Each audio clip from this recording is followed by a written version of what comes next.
Tuesday, August 5th, 2025. Rob Brown, Memphis, Brendan Martin, Ocala. Great show in store for you today. Cold coffee makes me feel cool. I love it. Get your phone out. Makes me feel cool. Of the QR code. We are live, and we got a lot of great listeners. Like, I love Mary Turner, hardworking attorney who's been on our show a few times down in Tuscaloosa. Good morning, Mary. She's doing great things there in Tuscaloosa. The Eggman, Dean Nelson, driving that truck back and forth to Memphis, West Memphis every day up on the ridge. We got Jordan Davis Hill, 247 Sports on the Georgia. It's all dogs. Got a great podcast we're going to talk about today, too. David Murray, one of the best. He's been around a while covering Mississippi State. I have always, I got to get this guy on the show, and I finally met him in person at Media Days. He'll be on. Yancy Porter, Rebel Yell Hotline in the second half hour. Rodney Orr in Tuscaloosa. Hey, share the show. Tell your friends. Take notes, because the next 60 minutes is the best 60. Full Get 60. your pen and paper. Pen and paper handy. Yes. And take notes, okay? Take notes. Let's crank it up, man. Let's get started. Go right to Brendan.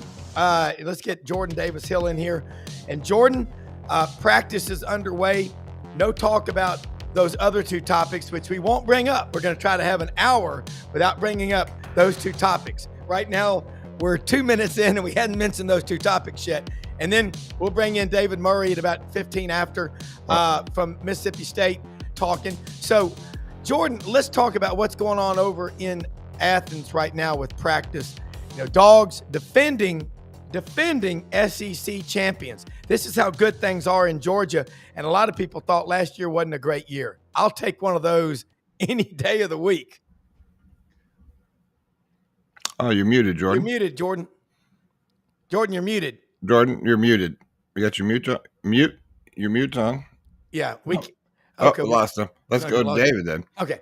Yeah, we lost him. We'll try to get him back on here. I'm not sure what happened to Jordan.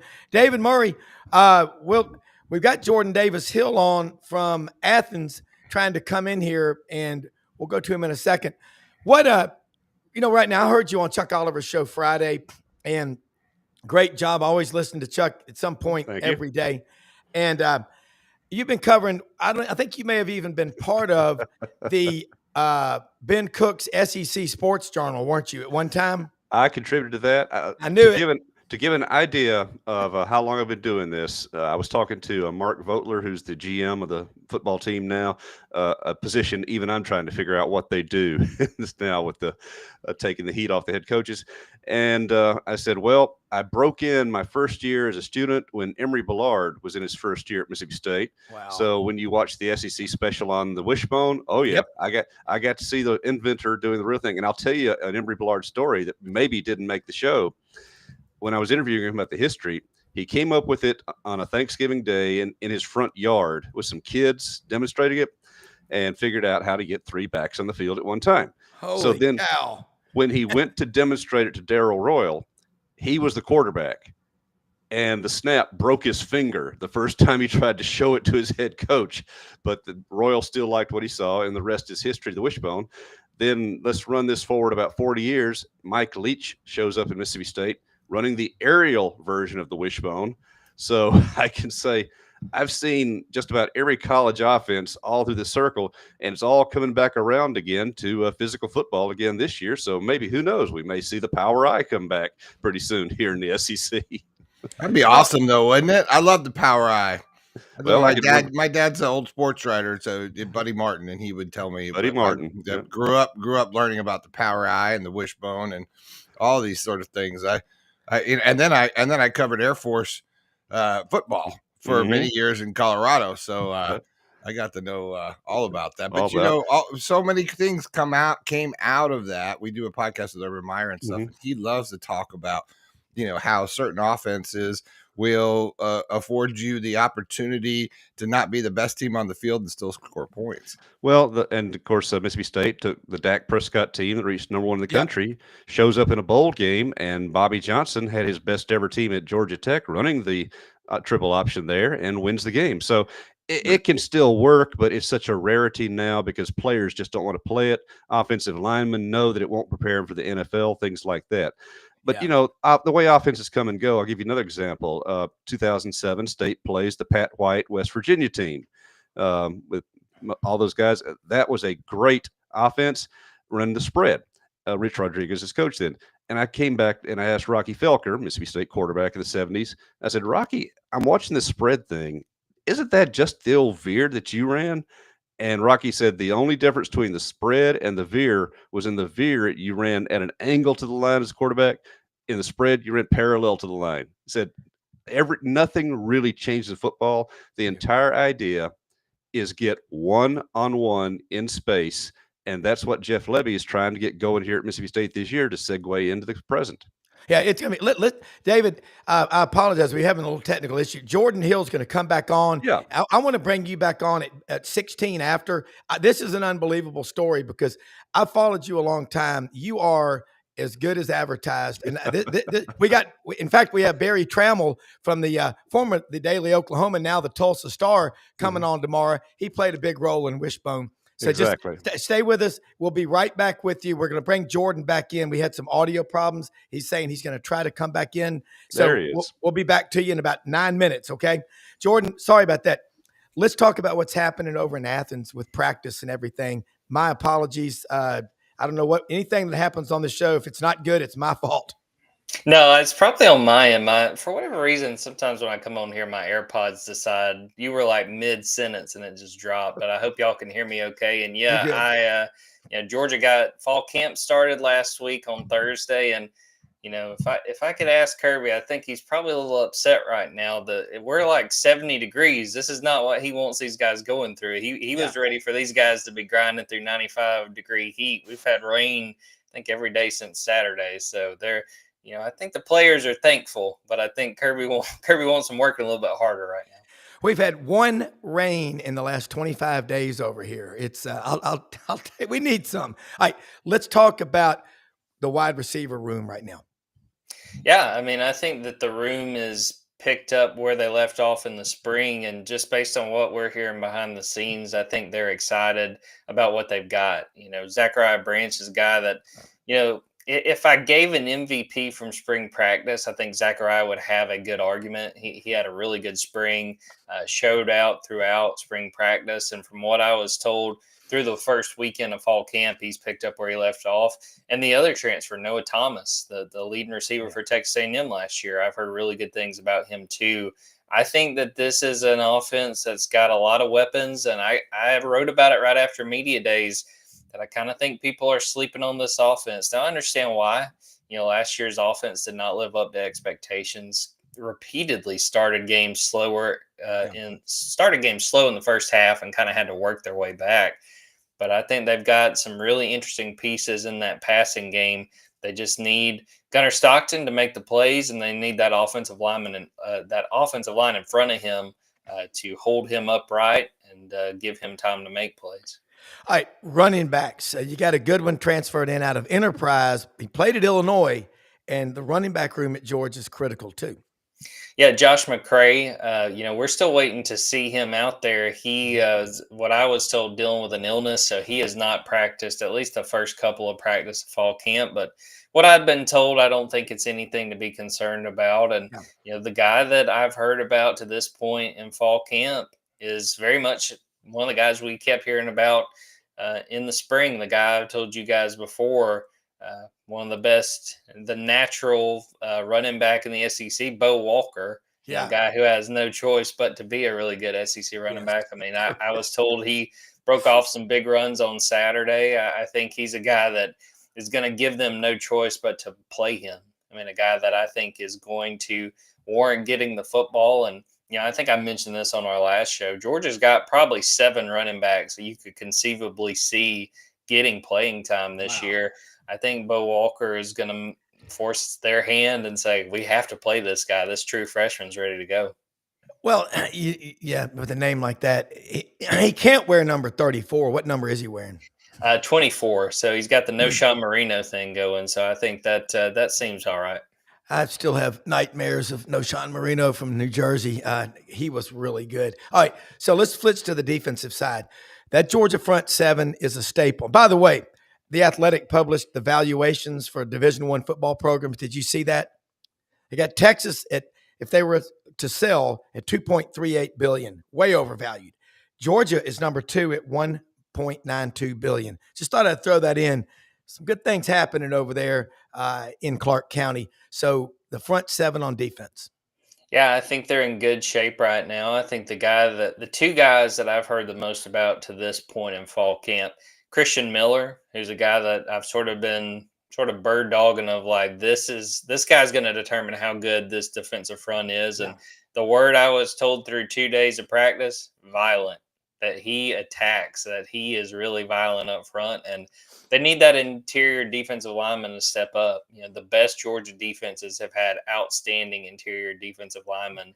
I think he's ready to be that guy. I think he deserves a lot of credit for playing in the Sugar Bowl. He was playing through a shoulder injury, and he still wound up having 5 tackles, and then had surgery not long after that. Played through that injury, but him and then Elo Mendoza, the guy they got from Army transfer.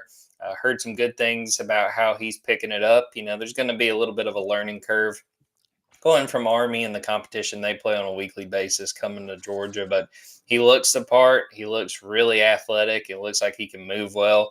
I've been told he's looked good to this point. Now, we're less than a week in. Let's check back in a couple of weeks once he's really grinded through it. But I think so far, but really on the whole, heard a lot of positives. I think people are excited about what Georgia's got to work with. And again, I think those guys on offense, I think they're ready to really surprise some people. And the better your offense is, the better your defense is because they get some rest.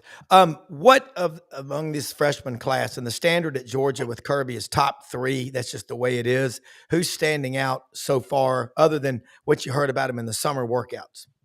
Yeah, I would say Elijah Griffin, from what I've heard, has gotten off to a good start. He's a guy that if I had to pick one freshman, if I picked 2 freshmen who could play quite a bit this year, Bo Walker, who I mentioned a few minutes ago, and then Elijah Griffin.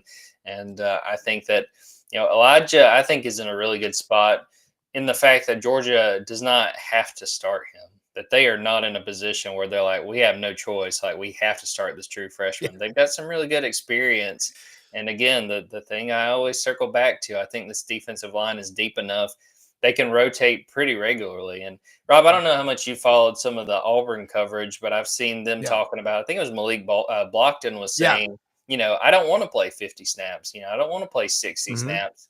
Play me less than that, and I will be very effective. I think it's the same thing at Georgia, that they understand there's a lot of production you can get by not playing quite as much. Go out there and play maybe 15 fewer snaps than you could, but make the most of the time you're out there. I think Georgia's in a spot where they can rotate pretty regularly, and Elijah Griffin's a guy that I think probably not going to start, but I think you're going to see him quite a bit, and especially these first 2 games of the year. Marshall, Austin Peay.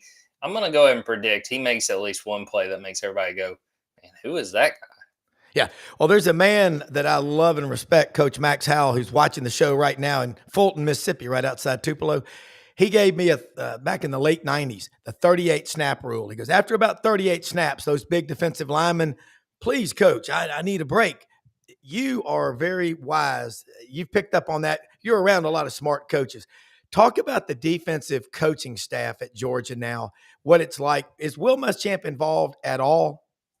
So I think he's still around. He's not in an official capacity. We did not see him when we were at practice on Thursday. So he's definitely taken kind of a step back. I think he's ready to watch his son Witt up there at Vanderbilt. I think he's trying to kind of get closer to a retirement. But, the thing that I think benefits Georgia across the board this year, they've got the same staff as last year. Every on-field assistant coach is back, and that's not something you see all the time, especially at a place like Georgia. So I think everybody understands the expectations, not only, Kirby Smart and the assistants, but the players know what they're getting. The returning players have played for these guys. So I think that's a huge benefit. And, I think that, having Glenn Schumann, having T-Rob, having Dante Williams, having a loaded staff, Trey Scott up there on the defensive line, I think that this entire staff is in really good shape. And again, anytime you can bring back the entire staff from the previous year, it's just going to make things easier. Any kind of transition is going to be pretty minimal. Yeah. Well, because we didn't talk about those two topics, you earned a 6-pack of Crystals with or without cheese. Next time I see you, my treat. Tell people how they can follow you and that awesome podcast that you do every day. Not every day, but a lot. Yeah, I appreciate that. And I want to apologize again for the audio issues at the start. But dogs247.com, we got a 50% off sale right now. So go sign up because it is going to be a really busy month getting into the season. Junkyard Dogcast is the podcast Rob was talking about. I believe we will do another episode on Wednesday. We're going to have a chance to talk to Georgia's coordinators earlier on Wednesday. So we're going to have no shortage of stuff to talk about. Follow me on Twitter at Jordan Davis Hill. On Twitter at Dogs247. So appreciate David Murray too for chiming in and filling in for me there. You know, I think you guys just said, look, we need someone from 24/7 that covers the Bulldogs, and you could have gone either way. But That's right. No, David's great and excited to hear what he's got to say. It's a spelling. There's an A and an O in there somewhere. Okay, but you are great. I follow you on Twitter nonstop. We'll do it again next week. Thanks so much for your time. All right, thanks, guys. Okay. David Murray, this is awesome. Again, you've got, I was talking at SEC Media Days with a bunch of the people. Lindy Davis, we saw him. There's so many people about Ben Cook's SEC Sports Journal. Oh boy! And I yesterday I was asking you this yesterday about a front cover, and it was in the spring issue, 1980. Mississippi State's Magic Man, Marty McDowell from Mobile, Alabama. He was such a great player. You started with Mississippi State in 79. I remember Emory Ballard. Like I said, I've been to 37 games in Starkville over the years. Love it. My dad used to go sit with his friend Jan Gwynn, who played at Mississippi State. Jan Gwynn. And Liberty loved Gold, yes. Jan. And Stan Jones, my friend I worked with, I based Mississippi State on my Mississippi State friends. You can't get better than those kind of guys. But welcome aboard. I hope this won't be the last time you come on with us. Talk Mississippi State. Tell us, I heard you on Chuck the other day, how y'all are going to conquer the free world and make everybody better and live to 100. And by the way, since we're exchanging our favorite people at various schools, I want to say one of my absolute favorite people on earth. And, I worked for the legendary Bob Hartley at Mississippi State, but there's only one other person I think I could have worked for in the business, and that was Mr. David Housel.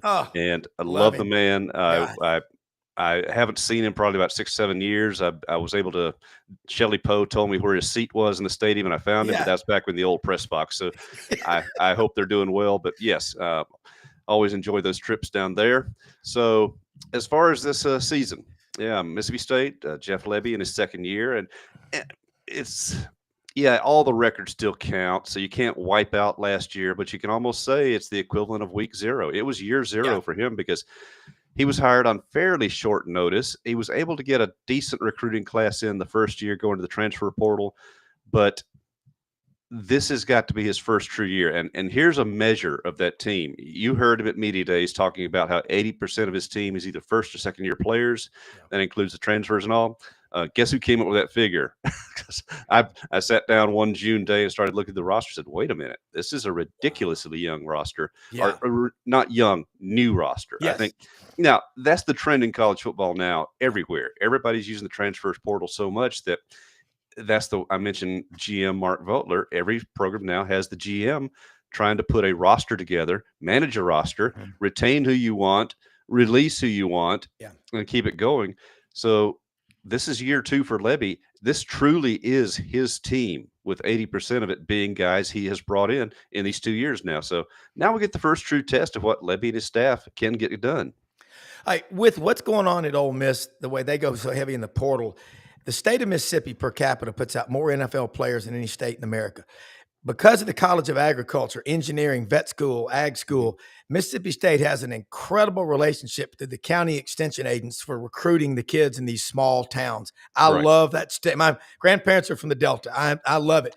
Talk about what Lebby and that staff are doing to cultivate those relationships, because y'all got an honors college and you're one of the hottest colleges for kids in Memphis to go to. Well, what they're doing is with the they retained several members of the staff like Rod Gibson and others who, let's just say, be blunt about it, survived the Mike Leach years, the Dave Emmerich years when they decided to take recruiting in another direction. And now State is trying to drastically rebuild, particularly on the defensive side of the ball, but also on the offensive physical side of the ball as well. The air raid was just it when John Cohen hired him, and I've known John since he's a redshirt freshman at State since 1987, and I told him, said, okay, this is an interesting hire, John, but you realize if Mike Leach ever leaves, it's going to be a total rebuild because nobody can do what he does. Well, through tragedy, that's what's happened. Zach Arnett tried to hold it together for a year, but State had to go out and get somebody with a more offensive mind. Lebby, one of the hotter coordinators in the business, came aboard. So now he's starting to assemble a team. We've had a chance to watch 2 days out of the 3 days of practice so far. I like the direction it's going. They're going to be more physical, more aggressive, a whole lot deeper this year. But the schedule is brutal. So let's just try to get to the bottom line first. State's got to come out of September 4-0. They've got to win those non-conference games. And then all of a sudden the gauntlet starts in the SEC. So they've got to get their feet under them fast. They can't afford to have the losses like last year to Toledo and Arizona State. Arizona State proved to be pretty darn good as it turned out. Yes. But State should have won that game, to be honest. If the running game had been a little more organized and the offensive line in better situation, they'd probably won at Arizona State, believe it or not. Toledo, good team, should not have happened the way it did. So that's going to be the first step. You're starting the season out at Southern Miss with Charles Huff now, Marshall, largely new team as well. So this is jumping right into the fire immediately. They're going to find out quickly what Lebby has got for year 2. All right. So you look at the defense last year, and we all know what happened there. What kind of improvement did you see in spring practice and over the summer as you head into the fall? Because it's got to get better. Numbers. Okay. There is a reason why in his signing day comment to the press, the first thing he said back in December after the regular signing day, I guess we still call it signing day, even the portal is now a whole nother beast there. Correct. His first comment was, we've added to our depth. Now, what fan wants to hear his head coach first talk about we've made our team deeper? But honest to goodness, State could not even hold a decent practice last year. Some injuries did contribute to that, but they just did not have the bodies. All of a sudden, this past spring, radically different. They're real practicing. A few more guys plugged in through the spring portal. Practice right now is legit. I counted 14 true defensive linemen yesterday. That's a third more than they had last year. They did lose a good one in Kai McClendon, a true sophomore who is probably out for the year with an ACL suffered in summer. But they've got the depth now. They've changed the defensive line format. David Turner will stay with the tackles, but Vincent Dancy has been brought in specifically to coach the edge, the outside guys, and change that up. The defense has, I'll put it this way. State had just 10 sacks last season. 12 games, 10 sacks. That's almost impossible. Many teams have 10 sacks in a month, and State was not getting to anybody. That is the area the defensive line has to improve because as a result, SEC quarterbacks completed 75% of their passes against State's secondary. Everything has to be redone. The defense is such a total rebuild. So now it's going to be second-year coordinator Coleman Hutzler. We can see what he can get done with this deeper, more aggressive, faster, more physical bunch. Yeah. Quarterback room. Blake Chapin was there. We talked to him at media days. You're around these people every day. The offense has got to be more productive. Did you see anything that really makes you think, okay, they can score an extra 10 points a game, which could translate to 2 or 3 victories? I don't know about 10 points, but I think they can definitely be a touchdown better because Blake Chapin, he was injured in his 4th game, and now that was bad luck and good luck. It meant that he was able to apply for a hardship year because he was still inside that 4-game window, and after Florida put him out with the shoulder. And so now he's able to come back for a 6th season in college. He is radically different. He has remade his body. He was forced to by the rehab process, and he admitted that some of the things he did in rehab made him better. He's stronger through the shoulders. The ball is coming out of his hands more quickly. The whole key to him is, and the quarterback coach, Matt Holochek, said, they're talking about it. When do you go for the extra yard or when do you get down? When do you get out of bounds? Basically, they're telling him, do not get hurt. That is your first role and responsibility. You hate to say that, but that's Yeah. the truth. However, watching him in practice, he's getting the ball out of his hands quickly. He's got a good receiver core that's been in a lot of ways rebuilt. But Chad Bumpus has brought in some great senior transfers as well. The running back game, I think, watching them yesterday, that may indeed be the strength of the offense this year. But you mentioned Blake Shapen. Behind him, Luke Kromenhawk from Florida State. Yeah. I like him. I think he's a good guy, but I've been here a long time. I have never seen a true freshman quarterback like Camario Taylor. That from nearby Knoxville County. Yeah. That is a guy that State has got to put some serious NIL into to retain, because everybody in the world is going to be coming after Camario Taylor after this year. I spent a lot of time at Knoxville at the Wildlife Refuge as a bird watcher looking for red cockaded woodpeckers and brown-headed nuthatches. And I've eaten a lot of Little Dewey's barbecue. There you go. I love it down there in Mississippi. I mean, right. So let's talk about this schedule. You got Arizona State coming in. Davis Wade Stadium, Scott Field. There's movement of the aisles here at Scott Field in Starkville, Mississippi. And by the way, there he is right there, our man David Housel. That's the man. And I grew up listening. I'm an AM radio junkie. Jack Crystal, Mount Rushmore. Mhm. And you always in those, that's where I learned about the relationship part. And Brendan's dad, Buddy, who I absolutely love him. Buddy said, we used to go to games. We'd play Mississippi State. Bob Hartley would pick us up at the airport. Oh, yeah. Take us to the game. You can't make this stuff up. We don't ever forget the importance of relationships. But golly, Arizona State's coming in. That is a horrible place to be an opponent. I love the Cowbells. You know why? Because it's a tradition. It is. And I spent many years as a sideline photographer as well. And I tell people this, it's, and this is not bragging. It's simply the fact that the two loudest places in the SEC, and this is more the nature of how the stadiums are built than it is the crowd. For instance, you have a humongous crowd at Tennessee. It's not particularly loud there from the sidelines. South Carolina will leave your ears ringing because of the way the stadium is built. When Mississippi State has it going, because of the way the stadium is structured and the Cowbells are, it's ridiculously loud on the field down there. So, yeah, the Cowbells, I've got mine. So obviously I can't use them at the games kind of thing. But and of course, now, and the thing too is we still have fans who say, well, it's a throwback to your Cal College days. Well, I'm a farm boy from the free state of Jones. I grew up with cows and that kind of stuff, so that doesn't faze me a bit. Yeah. But no, Arizona State coming in. Of course, they don't have Scatterbo, which he was the difference maker last year. Yeah. That's going to be a serious test because it's going to be a measure. For State to show progress this year, I think they've got to win at least 5 games. And that means you got to steal an SEC game somewhere, obviously. But that also means getting through the non-conference. I mentioned Southern Miss. You feel good about obviously playing teams like Alcorn State. Yeah. But Arizona State's going to be kind of a benchmark now because they got a good coach who's got their back on schedule there. But again, State should have won that game last year. Yeah. And I've seen many a team come in from hot weather areas, but they were not ready for Mississippi humidity in September. Yeah. And that's what Arizona State is absolutely going to be struck with when they show up. Arizona came here 2 years ago, and they just wilted before our eyes in that regard. Yeah. But, that's going to be a huge test game for State. And you come out of that game with a win, you feel like, okay, Lebby is the right pick. He's got the right staff, and now he's got the roster back on the right track as well. I mean, he was an offensive lineman at Oklahoma. I saw him at media days. If you hadn't seen him, he's a big guy. I mean, he's a football, like Emory. Remember Emory Ballard one time said, football is a game played by football players. Somebody, what he means is you got to have that work ethic, that mentality. It's a certain personality that can play football. Not everybody can do it. I look at you, and we have a few minutes. By the way, you do some great work on the podcasting world. So before you leave, let people know how they can follow that.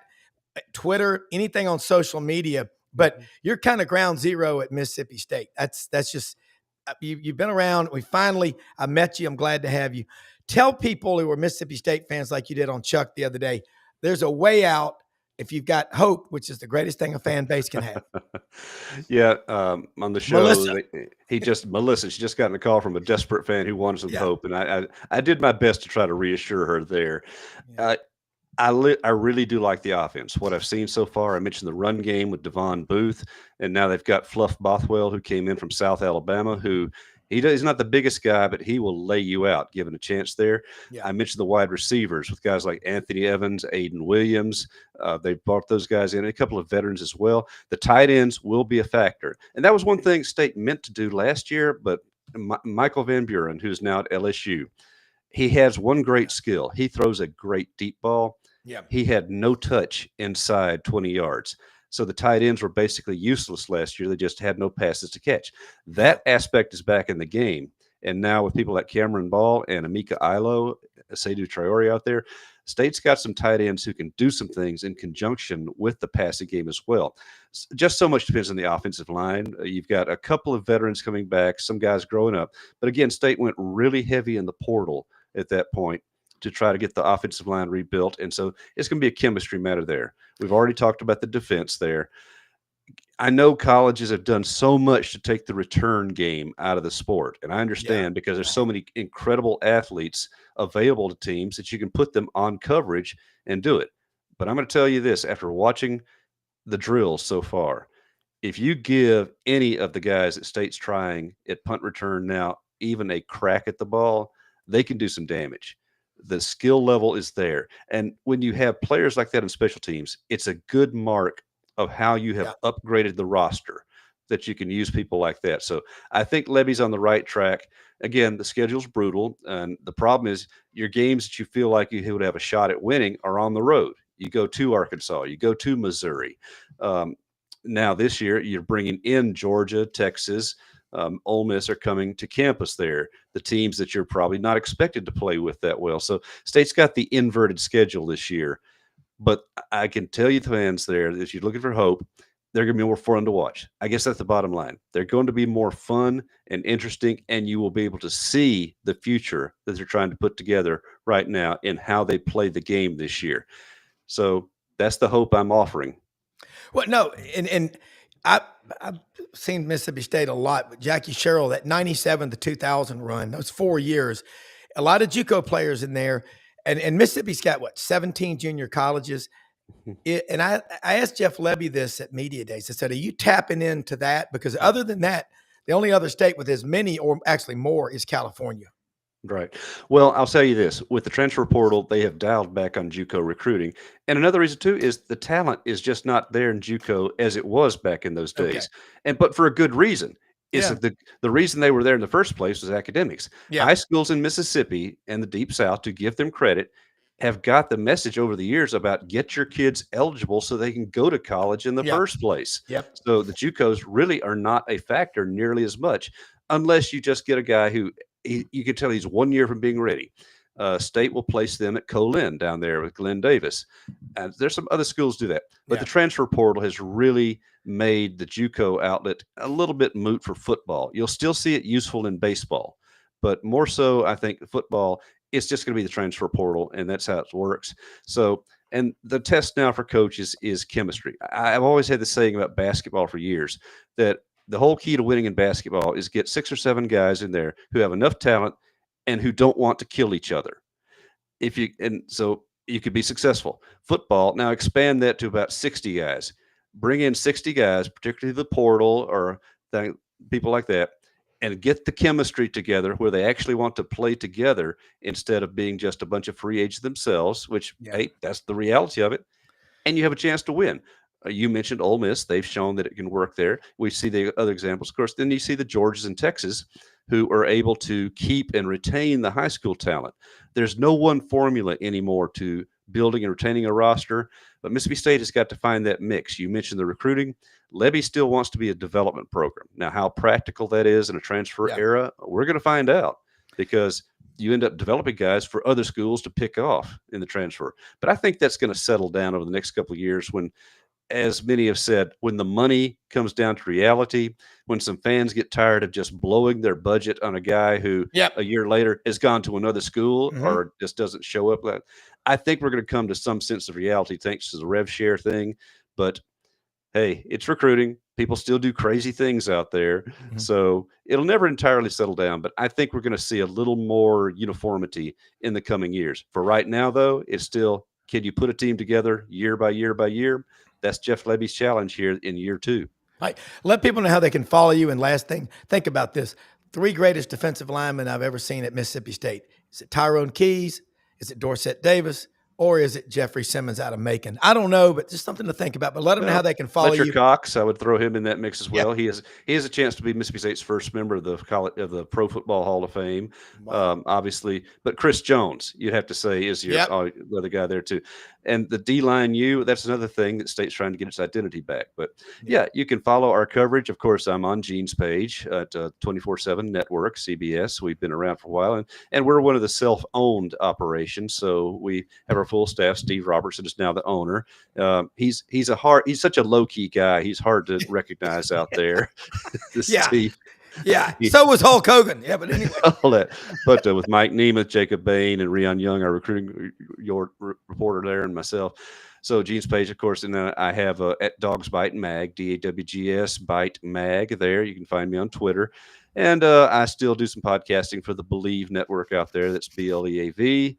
So this time of year keeps me jumping, but let's see. I'll be going in about an hour and a half, heading out there to talk to players post-practice because it's preseason and something's happening every day here at Starkville and around the rest of the SEC. So life is back for all of y'all. Oh, absolutely. And you did not mention those two distracting. You get a 6-pack of crystals next time I see you in person. Take care. No onions, please. Yeah, no onions, please. Let's do this again soon. You're one of the good people. Been around a long time, and I know why now. Thank you so much. Thank you, guys. I appreciate and enjoyed being on with you. All right, absolutely. Brendan, your dad, the stories that your dad tells about the trips. I mean, Bob Hartley picking him up at the airport. We need more of that. That's what makes us love it. Yancy Porter, Rebel Yell Hotline, should be joining us here momentarily. I saw him. He liked my "Are you ready?" So hopefully he'll be with us in a second. But I know, but I think you send out like texts and tweets, and I think you get confused what's what. Like this is the turquoise turtle box. It's a Bluetooth speaker, like you say, Brendan, but you can drop it in the water as long as that seal right here is locked. Okay. And it absolutely is powerful and it's loud. It's fantastic. You get those at HewlettandDunn.com. You know, they sell boots there too, Rob. Yeah, you know sell that? Great looking boots. You're a size 11 or 12. Size 11 and a half. And, you talk about that damn turtle box. The turtle box is going to sponsor you before you know it. You can buy a turtle box, but you go to Hewlett and Dunn to buy boots, clothing, and hats. Rob buys turtle boxes. Well, they've got great looking. They're a distributor of them. Yeah, they've got a big. You can go. I have several cowboy hats. I have some great looking boots. Feral boar boots, and really good looking stuff. Hewlett and Dunn, check them out. And let me tell you what else, Brendan. I was out there yesterday. They've got coming in Barber, Filson, Duckhead, and Stetson, Pendleton, Schaefer. You feel like you're out west. And my son Wilson's got to drive out to Jackson Thursday. Be out there for about a week. So it's beautiful. You grew up out there, Brendan. You are so lucky to have grown up in Colorado and the Rockies. But Hewlett and Dunn open every day of the week, Monday through Saturday, 10 a.m. to 6 p.m. They've got all the clothes, the boots, 7,000 pairs of men's, women's, and kids' boots that they've got out there. And they're right down the street from our good friends at Landers Ford. And we'll come back and talk about them. But they're open Monday through Saturday, 7 a.m. to 7 p.m. Ask for our good friend Brad Bellamy, the general manager. The 25 expeditions are in, the Broncos, the F-150 series, and the service department at LandersFordMemphis.com will pick you up, provide round-trip transportation. You can't get better than Landers. Yancy Porter, Rebel Yell Hotline, how you doing? I'm doing great, guys. How about you? Good. Let's talk some football. We won't mention those two distractions that we know are distractions. Let's talk blocking, tackling, depth charts. I know you've been at practice. Did you have breakfast with Coach Kiffin this morning? No breakfast with Kiffin. What's happening right now? First off, quarterback play. Austin Simmons, you walk in that locker room, you know who the quarterback is. Let's talk about the supporting cast around him on offense, which is never something I think anybody worries about with Lane Kiffin as the head coach. Yeah, I think the first thing that'll jump out for the common fan that hasn't watched this team is the running back room has drastically improved. I think the offensive line has improved. I don't know if drastic would be the word. And I think the wide receiver room, which has always been really, really good at Ole Miss under Kiffin, has improved as well. There's more depth there. Right now, I think another thing that jumps out, I think they found that fourth defensive tackle that they've really been looking for that they can lean on. The freshman Maddox out of Oak Grove, Mississippi, has Yeah. really stepped up. Cam Franklin is now up to about 285, 290, and he's got enough. I was going to say the word that everybody's making fun of Freeze for, but he's got enough. Uh, Girth, enough girth. size to swing inside out. He's always been an outside guy, but he's up to about 6'5", 290 right now. So they're not really as worried about that fourth defensive tackle spot right now. I think right now you're really looking at, you go back to that shooting in Memphis there. They took away their best defensive back there, TJ Yeah. Banks. Mm. But he's off crutches, and that's the biggest news of the camp right now. So he's going to get back and start getting ready. Obviously, he'll be behind, missing, the last couple weeks. But I don't know if he's going to be ready for the first game. But I think that's really big news that Ole Miss's best defensive back is off crutches and getting himself prepared to get back on the field. Well, you look at the wide receivers. Ole Miss, whoever they put out there, they're going to catch a lot of balls. Let's talk about the depth there. Yeah, I mean, they've got really, I think literally there are 24 wide receivers on the roster. Now, those you're included the walk-ons as well. Yeah, 25. But yeah, but they really got 10 to 12 guys that are SEC caliber type wide receivers. So they're going to be able to sustain injuries if they have it there. I think there's 8 to 10 that can really win games for you there at receiver. All right, let's switch over to the defense. The defense. You know as well as I do, you're the best at charting trustable, trusted defensive linemen on the Ole Miss roster. That's been the key figure that's led to 3 of the last 4 years top 12 finishes in Oxford, home of Vaught Hemingway Stadium. Yancy? Yeah. Okay. I think as it's been under Lane, the defensive line is going to be kind of the bell cow of the defense. Um, that's been kind of the case the last 3 to 4 years.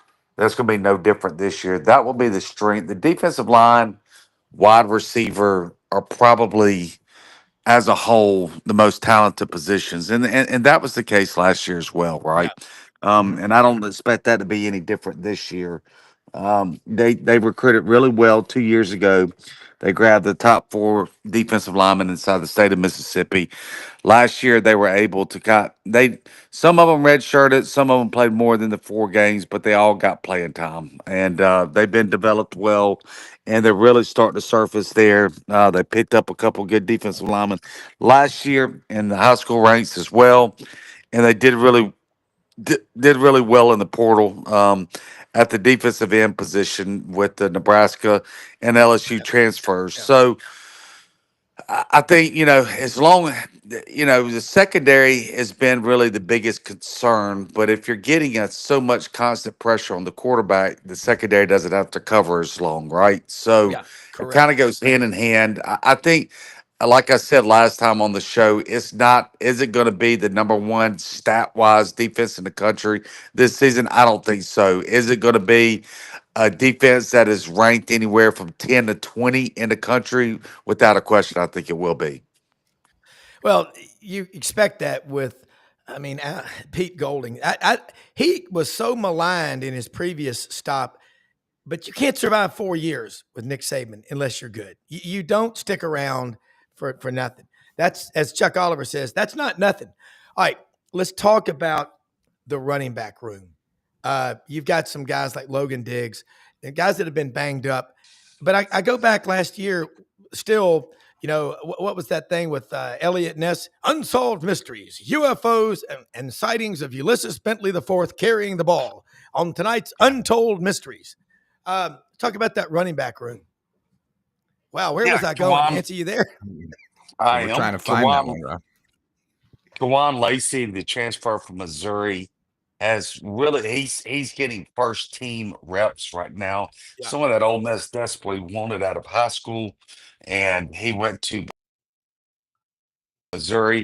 He was a freshman last year from Missouri last year. Got some carries, but wasn't the guy. And they were able to get him a transfer in. He's more that home run type hitter. He's a guy that has got speed and more speed, but he can get the tough yards as well. He's about 210 pounds. A good mixture of power and speed, but is and Logan Diggs, the forgotten man, the guy that last year had to redshirt because of his knee from LSU when he tore his ACL in the bowl game. Then he transferred Yeah. to Ole Miss, and he sat the rest of the season until the bowl game, and he got a few carries in the bowl game last year, New Year's Day bowl. So uh, he's a guy that I really think when by the middle of the season, when you're really getting into SEC play, I think he'll be the guy that they lean on the most. Um, Even though Lacey is getting the starting reps right now, I think he'll become the bell cow when it's all said and done. All right. You got to have competition at every position. Ideally, a coach will say, I want my ones working as hard as my twos and threes. Let's take a trip to the offensive line room. We just talked about the defensive line. Got to have both. Yeah, and if Ole Miss is going to make a run at the playoffs this year, they got to shore up what was, preventing them from making the playoffs last year, right? And they had 10 games that they won, and none of them were closer than 14 points, and they had 3 games that they lost, and none of them were more than 6 points. So, Yeah. when you can't win the close games, there's a reason, and it's usually going to be that one of two things: you either can't run the ball efficiently or you can't stop the run efficiently. So they couldn't run the ball efficiently last year. Yes, they finished, I believe, fourth in the conference in total yardage and rushing, but when you break it down, when they needed the tough yards to convert third and fourth downs, they weren't able to do it consistently. And that's been a staple of Kiffin's program, is being able to convert those third and fourth downs. So the offensive line, they decided to get a little bit more smaller and athletic this year. Whereas last year, they were averaging, I think it was 6'6", 350 pounds. Yeah. This year, they're averaging still in that 6'6" range, but they're 310 pounds. So that's a philosophy or just a little change that they made and said, hey, let's get a little bit more athletic. Right now, their most flexible guy, Patrick Kutas from Arkansas, Yeah. is really the swing man for all 5 positions. And he's been dinged up right now, so he isn't in the one unit. He will be when it's all said and done. But you do return your 2 starting tackles there, and Pounds and Williams. They've got 4 years of experience, both of them starting in the league, so you feel comfortable there. And then you got a guy that's been waiting 2 years there, and Bryson Sanders out of Nashville, Tennessee. That's he is going to give them more size. Last year they were more. I don't know what they listed Swindled, but he was probably more 6'1", 320. This guy's 6'6", 305, Yeah. 310, a little bit more athletic. And then their guards there are new guys. They're transfers that have come in. And we're going to see how they do. One from UAB and one from Charlotte. So, I want to see what those guys can do in SEC football. And that's going to be the question mark to me, is how do those guards adjust, Yeah. and how long will they be able to keep that starting spot? Yeah. Yeah. Life in the fast lane. And speaking of that, let's head down to Tuscaloosa. A sense of urgency in his voice. Rodney Orr, Tighter Insider, folks, $48 a year, the best coverage anywhere. Rodney, you're on the way to practice. You might be there right now. I asked Yancy this, so I'm going to ask you: did you have breakfast over on McFarland at the Holiday Inn with Coach DeBoer this morning? But tell us what's happening. Well, unfortunately, that Holiday Inn's been gone for several years, so no, I didn't quite I do know. that. I mean, like 35 years. But it was legend. It was But legendary. I did like it. I did like it. I did really like that Holiday Inn, and I'll never forget. Speaking of that, real quickly, 1984, Penn State comes to Tuscaloosa. Oh no, we have lost Rodney. Rodney, come in, Rodney. Rodney or Tighter Insider was waxing eloquent, Yancy, about that old Holiday Inn on McFarland Boulevard. Every morning at 5 a.m., Coach Bryant had breakfast and cigarettes there. Right, Rodney, I'm come back with here. us. I'm here, Rob. I Okay, could hear all right. you. I don't know if you could hear Okay, me. yeah, we Yeah, lost you for a second, but yeah, keep going. You were rolling. yeah. No, I just said that I was just kind of reminiscing back to 1984. Having you mentioned breakfast at that Holiday Inn. Yeah, I remember Yeah. doing that one Saturday morning when Penn State came to town, and there was Joe Paterno Wow. Wow. just a few feet That, away. So, yeah. but yeah, no, it's obviously day 5 of practice coming up today. We've had media viewing periods for every practice, about 15 minutes roughly, and we have viewing period this morning as well as tomorrow, and then it's kind of shut down for the most part the rest of camp. So they're getting serious, and it sounds like everything. I mean, the vibes are really good here right now. I think they feel like they had a great off season, they had a great spring. It's carried over into the summer workouts. The team looks, they're extremely well conditioned. I mean, I have to say that. I'll vouch for that. Now, I'm not making any predictions on anything further than that because I know how people, what the expectations are. So, we'll just have to see. I mean, obviously there's some question marks about the team, and we'll have to see how it all kind of unfolds. Well, and I was asking Yancy this, the line of scrimmage league, the SEC, that's what it is. So let's talk about the offensive line. Bruce Feldman's freak list, the 101 freak athletes in college football. Parker Brailsford and Caden Proctor are both on there. How strong is this Alabama offensive line? Well, I think Parker Brailsford might really legitimately be the best center in the country. Certainly among the top 2 or 3. I believe that. I mean, he's proven that at Washington, and then I thought he did a great job last year. So, Wow. and he's gotten bigger. He's gotten bigger. And now, as far as Proctor, I mean, all the potential in the world. I think he's in the best shape of his career right now. He's never going to be a guy that's going to be 335, 345. He's 365 right now. Now, listen, I know he was listed at the similar weight last year. I'm not sure he really was that weight, especially once the season. That's the key is how does Proctor manage his weight over the course of the season? Yeah. I mean, does he keep his weight in check over the course of the season? So we'll see about that. But otherwise, obviously Wilkin Formby at right tackle, they expect him to make a big jump. He's made a lot of progress physically. Jaden Roberts is going into his 3rd year as a starter. Yeah. Now, we'll say this, a very important player here, a couple of important players. Let's just go ahead and say Cam Dewberry at left guard. I think Cam, the transfer from Texas A&M, is probably going to win that job. That's my thought. I think Gino Vandemark, that was here last year, he's kind of a swing guy, guard center. Very, very valuable. Very valuable. He might be the 6th guy if you want to place it that way or say it that way. So yeah, I mean, I feel good about that. Now look, Gino was running with the ones at right guard in front of Jaden Roberts in the last practice on Sunday. But now again, they work different combinations. So I don't really kind of get to I don't really give that the credence that some people think maybe Gino's going to grab that job, but I don't know. We'll see. But overall, offensively on the offensive line, I think they have a chance to be really good. All right, Yancy, flip it over to you. Conditioning. Rodney just talked about that at Alabama.